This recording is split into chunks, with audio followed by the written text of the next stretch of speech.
Hi everyone, how's it going? Welcome to Quick Learn, and for today's video, I'm gonna show you how to add an account to Google Play.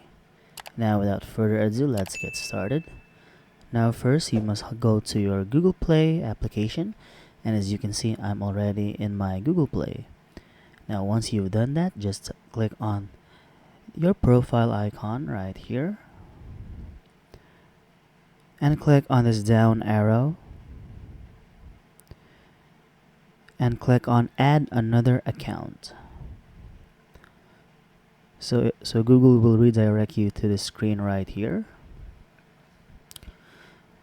And after that, just sign in to the account that you want to add.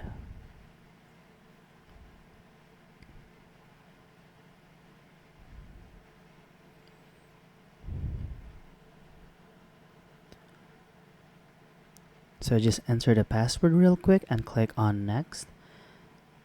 And that's how you add an account to Google Play. Now that's it for this video everyone, and if you find this video helpful, be sure to give it a like, subscribe, and click on that notification bell to be notified for future videos. Bye!